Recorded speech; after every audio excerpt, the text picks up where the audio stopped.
Hey, it's Victoria, and you are now listening to the Pass Rush Podcast with your host, DJ Clennon. Welcome to the Pass Rush Podcast, and I got one of my favorite competitors here that I've had the chance to play against, Romario Johnson, quarterback for Newton High School. Did some incredible things in his time at Newton High School that we'll get to. Had a resilient path to the way of his career where he never took no for an answer and continued to play no matter what, and we'll get to that as well. But thank you for coming on, man. How you doing today? Man, I'm good. I appreciate you, man. It's something that's need to be said anyway.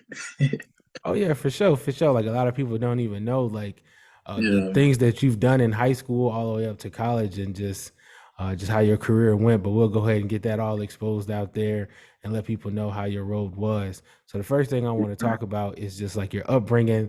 Like you got some superstars in your family as well outside of yourself. Your brother Dallas, who was really good as a running yeah. back. Your brother now, your youngest brother, who's at Newton High School, and then you as well with your record-breaking year at Newton. But just how was you guys' upbringing, and how was that for you? It was a lot of discipline. Proud of my parents on that. Grew up in Miami, Florida. Moved to Covington, Georgia, and it was just on since then. My brother Dallas, he's doing real good at Morehouse right now. My brother Zion, he's doing good. He's a 4-star right now at Newton, running back.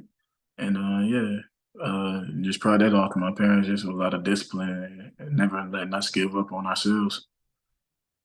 Oh yeah, for sure. And then I know your dad. I know somewhat of your family. Your dad is very disciplined, so yeah, I definitely know that. He's a really Yeah. cool dude too, though. So yeah, shouts out to him. But you played quarterback for most of your career, and you took that really, really, really serious. I think when I was at Rockdale, I think that I heard a rumor that when we had a quarterback come over that you had beat for the position, and he was saying that your dad took quarterback for you so serious that even if you was playing the video game and you threw an interception, like he was on you about that too. I don't know if that's true or not, but that's what they said, that you was that disciplined to where you was on yourself about any mistake that you ever made. So what got you into playing quarterback, and how did you pick that position as the position for you? Man, growing up in Miami, we played pound ball, so I was always playing on the offensive line and defensive line. And moving to Georgia, I think I was playing basketball at a rec league, and one of the coaches from New Rock, he looked at me. He was like, "Hey, he should play quarterback or whatever." And yeah, and then it started from there. Took off from there. I started playing when I was at New Rock. I mean, I didn't start. I was more so at tight end at that point in time. But while I was playing there, that's where quarterback started for me. And then it really got serious. Going into my eighth grade year in middle school. Was able to lead the team to the championship that year. And then throughout high school, it just fell into place. Oh yeah, for sure, for sure. And then if more so just falling into place made you actually break records when you got to Newton High School. So you threw 41 touchdowns in 2013, 2014, and was tied right there with Deshaun Watson to, I believe, break Newton's touchdown record. So what was that experience like, and what led to that as well? Man, really, first I'd like thank God for that one. But also just everybody that was there that believed in me. Coach Skelton, Coach Banks. I mean, we was working in and out all those days. It was just we felt like something special was going to happen, and believe rightfully so it did. Yeah, and special was just an understatement. You guys were just really good. And then when we got to our senior night, you guys went on to beat us at our senior night in the last game, 28-26, in a really close Yeah, game yeah, that we shouldn't have lost, but you guys did a really good job. And there's a play in there where you didn't see me coming from the backside, and you was getting ready to throw that screen, and I was just like, that's my boy. I ain't gonna do him like that. That's my boy. So I remember my dad and your dad talking about that afterwards at like Johnson Park or something. But yeah, you guys did a really great job, and then you got Coach Skelton, who I, yeah. him getting the head coaching job. it's just so well deserved because he cared about any and everybody in the New Rock area, as you mentioned, New Rock, which is just Yeah. Newton County and Rockdale. He promoted any and everybody in the area, whether you was on his team or not. I remember him putting my film out there, and you guys are our rivals, so I really believe that his move up was just well deserved. But in your record breaking year and all of what you've done, you decided to go to Georgia State.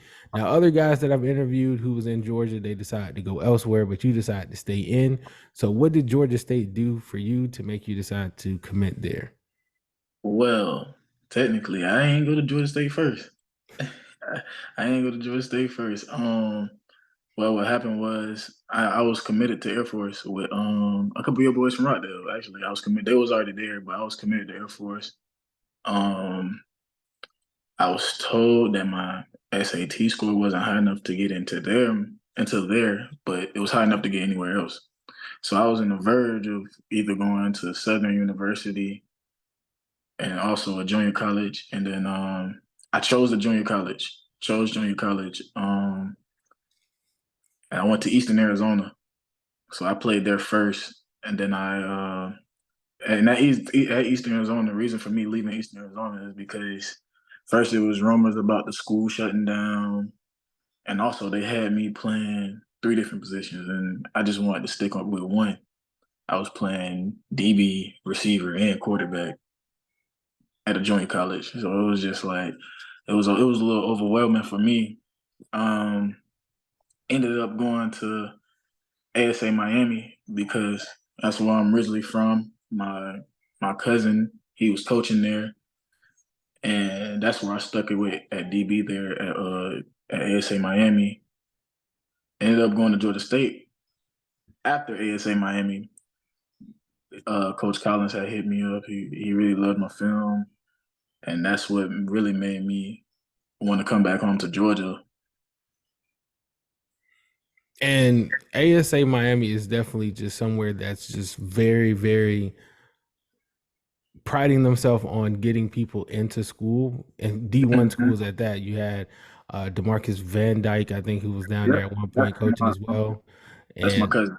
yeah, and I didn't even know you guys were related. And he did his thing at the University of Miami and then went on to the league and played with the Raiders. So really fast corner and really talented. So I remember him being down there. And then I remember at one point just considering ASA Miami. But Yeah, once you said all of the Eastern Arizona, I was like, I forgot that, that you went there, and then after you yeah, left, like they got rid of all their football teams, and now they got them back, and it was yeah. just a crazy ride there. So, at Georgia State, what happened there that made you decide to leave Georgia State? Well, it was actually me when I was going into Georgia State. Thing was, I was supposed to go to camp. I was supposed to go to fall camp, and I think like 2 weeks later, one of the coaches had hit me up and told me I wasn't able to come to camp. So my mind already is like, all right, man, like y'all playing games now. So once he did that, my mind, I'm not even focused on Georgia State no more. Even though I did step foot on campus and was on the team, I just wasn't. I wasn't there mentally there at Georgia State anymore, just because of that situation. So that's really what kind of already drove me to want to leave Georgia State. Yeah, and then that makes sense. Like all these different roadblocks now at this point, you go from 41 touchdowns, record breaking, you go to Eastern Arizona, you get into the situation where they might shut down their team. So you're just like, man, I got to find somewhere to keep playing. Go to ASA Miami, ball out, go D1 as you was supposed to out of high school, go to Georgia Yeah. State, and then things just it's already starting not to align there. So you decide to leave.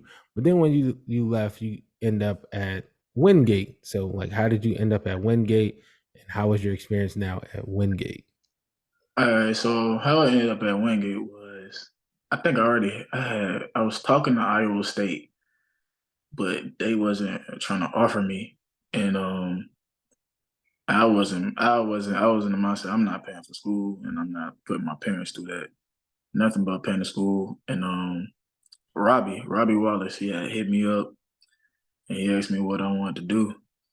And I was like, man, I talk to your coach. Like, let's talk to the coaches. And Coach Clark, he was the first one I talked to, which is the DB coach. And he loved my film, everything. And he wanted me on campus immediately. So between him and Robbie, they really recruited me to come to Wingate. Because I did have some other like D1 AA offers as well, but Wingate felt like more at home to me at that point in time. Yeah, so that's what really got me there. Yeah, and the thing with like just picking a school, especially after being in the position of where you've already been to a few schools, some coaches think you maybe just had, you're the problem, so they don't want to touch you.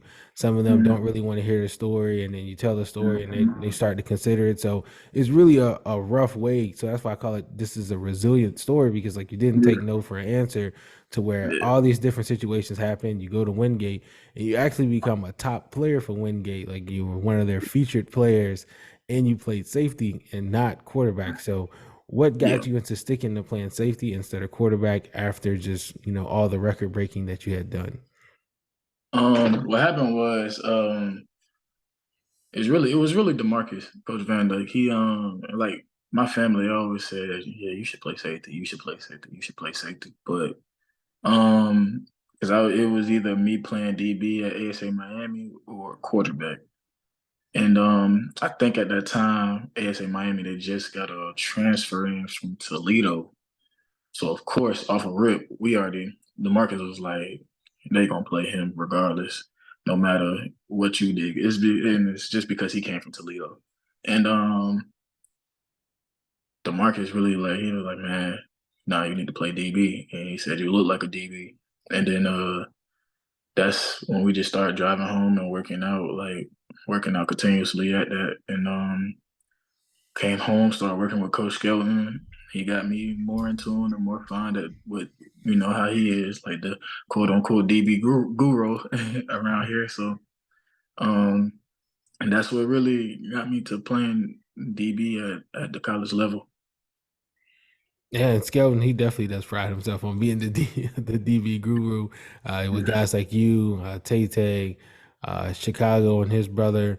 You have Steven. Steve, Yeah, um, it's so many of you guys, man. yeah, Jacoby, the one that Yeah, graduated with Jacoby, me. who went to Memphis. Yeah, I know you're talking about. Yeah, yeah, Jacoby too. Like you guys are kind of like DVU over there for Newton, and Yeah. and at Wingate, man, just um, you played there, I believe, 2 years at Wingate.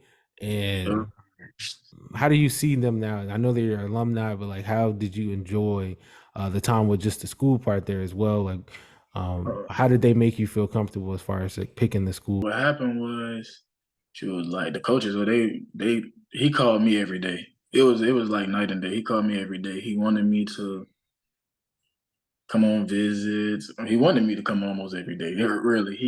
His door was always open with Coach Clark and then Coach Jordan, which is the DB. I mean not DB coach, the defensive coordinator.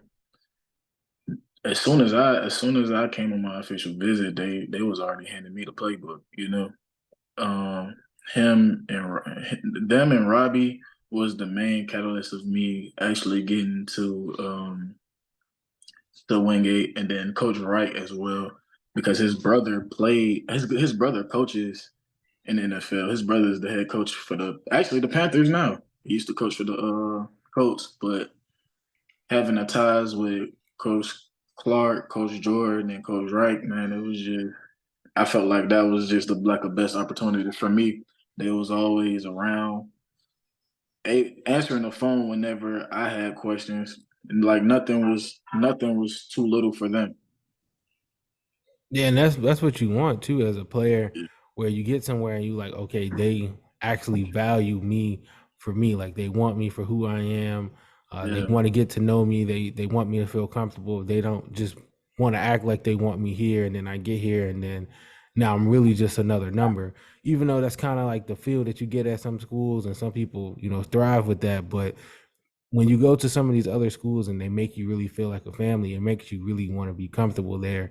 So in your time of looking for this, as you found it with Wingate, what setbacks did you face transferring to different schools? Because like, me, like my story, I did the same things. I was going from school to school to school, and you fight so much with all the stigmas that get put on you for bouncing to all these schools. And as people are hearing, they're not really your fault. Like you didn't do anything wrong to go to all of these different schools like some athletes run into. But for you, like what setbacks did you face coming off of your senior year and then going through all these different schools to get to your final goal? Man, so with me, it was more so what I wanted as a player. I always knew that there's more to life after football. There's more to life after football. That was kind of a reason for me when I was in high school, when I committed to Air Force. I always had that mindset where it's like I love football. Football is going to pay for school. Football is who's going to get my degree. And that's kind of what I'm teaching the kids now. But those setbacks, man, all them nights, long nights, just crying because it was times it's like, damn, my fault. It was like, man, what can I do to make this better? You know what I'm saying? What can I do to get what I deserve? But it was also in God's timing as well. Sometimes you're not meant to go to this big school. Sometimes you're not meant to go to this power program. And you can't look at what somebody else got and say, damn, that should have been me. Because I was guilty of that in high school a little bit. Like, bro, I'm one of the best quarterbacks in the state. Like, and I don't have this offer, but they got it. You know what I'm saying? So, and that's what I'm trying to teach these kids now that I'm coaching now. That is more to this than just football. Use football as a stepping stone. You know. And that's really powerful. Like that's really powerful because what you're saying, I even relate to, and I know other athletes who hear this is going to relate to that, whether they transferred or they're getting ready to get out of high school now, where using football as a bridge and not getting not so much jealous but upset with the opportunities that get thrown to you versus maybe somebody else. Like you Yeah. go and have those record breaking years, and you just like, man, like people should be knocking down my door where you got X, Y, and Z at this school. They didn't even do half of what I did, and they not get, they getting way more. And then you got the same stats with Deshaun Watson. He going to Clemson, and you like, And I was a sophomore at that time. yeah, you like, and I'm 2 years behind him, and I'm what's for me. So it's really hard to, as an athlete, balance that with yourself, to where you see the work that you putting in, you see the stats that you have, and you not getting the results that you want. But then, like you said, it's in God's hands, where it's not up to you. Like sometimes it's just not your path, and finding your path is really hard. And that's what you went on to do. Like you found your path. You said like, hey, I'm not going to take this route and take no for an answer, because now this school wants to close, and then this wants to happen, and then this, and you just keep chugging along, and you get to where you finally want to go, and you get the experience that you want. So now looking back at your career, are you satisfied with how it went? Or is there any changes you felt like you could have made now, like looking at it back as an adult, any changes that you felt like you could have made that would have maybe led to a different path? Um, hmm, like I say now, like, and I tell my parents this all the time, I don't regret no decision because at the end of the day, that's what made me. It got me through that. That's what's making me get through every situation that I go through now. Everything I've been through, I had to adapt. That's what made me, man, and pushing forward and adapting. Like I said, adapting to every situation and getting through every situation with my head up and believing in my faith. I just knew that my time would be right. God timing is never wrong. So that's what really helped me get through that. Yeah, and then you also brought up a good segue as well that you was like, I love football, but like I use football to get where I wanted to go, and that's what you're teaching to your athletes now. So, what is it that you always wanted to do outside of football, and do you feel like you're doing that now? Yeah, I always wanted to coach, and I'm able to coach now. So I feel like giving back was something I really enhanced. I mean, my mind for the game is just it's crazy to me, with being able to switch from offense to defense and figure out what the offense is about to do in a certain situation, or figure out what the defense is about to do in a certain situation. Like being able to play safety and quarterback is actually the best, like the best of both worlds, especially when it comes to coaching football. And that's true because quarterbacks, you guys see everything on offense. You got to be a part of everything and you got to know everything. And for safeties, you see everything as well. You're literally seeing the whole field. So you got to be able to see that. So being able as a coach to see that and now being in those rooms, talking to those coaches, understanding why they was putting players here and here and here, and just getting your feet wet, learning. And you're at your alumni, like learning, like and you're seeing so much talent come through as well. Like you were so talented, and now you're seeing so much talent come through, and you guys are becoming a powerhouse. It's just the best place to be to learn because you guys are just showing that you can be successful. Like with Newton, you guys have gone on and beaten Grayson. You've beaten there's a couple other notable teams that you Uh, guys have beaten this season. Lake, Keatron. Yeah, and all these schools were ranked higher than you guys at one point, especially like Grayson and Westlake. I remember Yeah, being ranked higher, and then you guys went on to just show them, like, especially with Grayson coming off the big win that they had with Lowndes, where they had beaten Lowndes, I believe, 41 or 42 to 0. And yeah, Lowndes is no joke. And then you guys go on and just, hey, we down at half, and then you come all the way back and you guys, win that game. So it just shows that not only were you resilient in your career, but your team yeah. that you coach and they got that same rub off from you, Coach Skelton, and the rest of the guys there. So that's really cool to see. And now as a coach, like, how, do you see yourself being a head coach like one day, or do you want to still like be in the position coach role, or would you like how would you want to see your coaching career go, or like as in level as well? Like, do you want to be at high school level, the college level, or the pro level? Eventually, I would love to move up to the college level. It's like the kids now. I just, it's always fun to be around them. Like today, we was just joking around. Like it's like they, it's not, it's not a business to them yet. And when you get to college, they're gonna learn quick. It's like a business when you go to college. Because them coaches got to feed. That's how they feed their family. But yeah. Well, eventually, I would like to move up to the college coaching. But as of right now, I think I'm cool. Like I'm able to be a assistant coach right now. I mean, because I like the guy that I'm under. One of the dudes who helped me throughout my career. So being able to help him is real. It's real cool.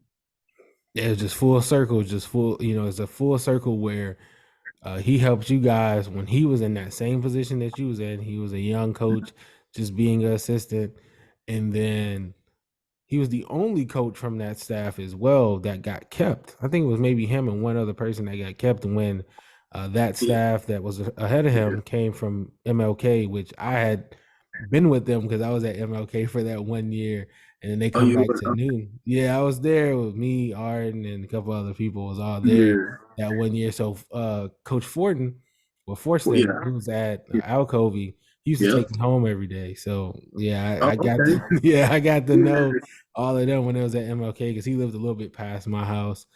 So once they went back to Newton and I knew I was going to be able to play them, I was like, yeah, I got to show out this game because like, I played with them. The last time they seen me was when I was at MLK with my 11th grade year. So Coach Yeah. Skelton, he cares so much and he built that reputation. And then now with you guys there with the staff, he has a huge staff of people wanting to help him because all the help that he did. So Yeah. with you guys being around him, you're just rubbing shoulders with all the connects and stuff that he has. So you're going to be able to move up as fast as you would like.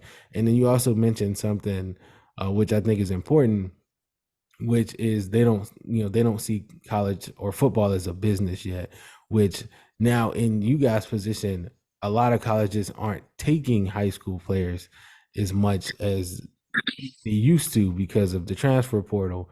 With people Mhm. like me and you who was in the transfer portal just going to these different schools, they were like, I can take this person, he's seasoned, versus taking this person, he not seasoned, I gotta season him. So how has that been, juggling that with those athletes might not who might be in the same position that you was in, like where they're balling out, but they're not getting the looks that they want, all because of the new change that's going on? Yeah, it actually hit home because my little with Dallas. Dallas was he had a Maryland offer. Uh, who else? UMass offer. Oh, he had all these offers, and when he wanted to commit, they didn't want to take him. So the only ones that would take him is like JUCO. Um, who else? JUCO. Where is he at right now? Morehouse. And the only reason he really got to Morehouse was because your boy was there. Our boy was there. Hey, Coach Coach Raw. Raw, yeah, our boy was there, and that was the only school at that point in time because we didn't want him to go JUCO because some of the situations that he had.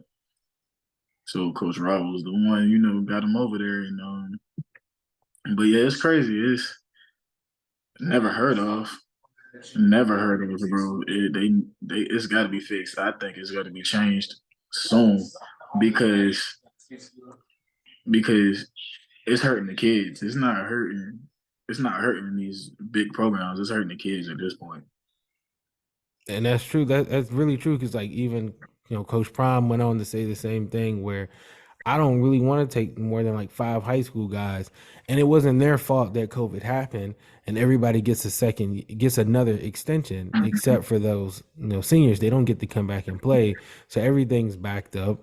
They going out, but why would you take one of them when you can just keep your senior for an extra year and give them that scholarship instead of giving it to a new freshman that's coming in? It's just so many things that is hurting those athletes where, okay, yeah, D2, NAI, and D3 are getting better athletes, but these athletes aren't getting to live the dream that they grew up wanting. So maybe they don't buy in as much anymore because it's like, oh, I'm doing all this work, is getting overlooked. Why should I even care if all I'm gonna go to is this school that I might not even have heard of when I was growing up? And they're trying to convince me like this is not a bad place. Like just like That's how why.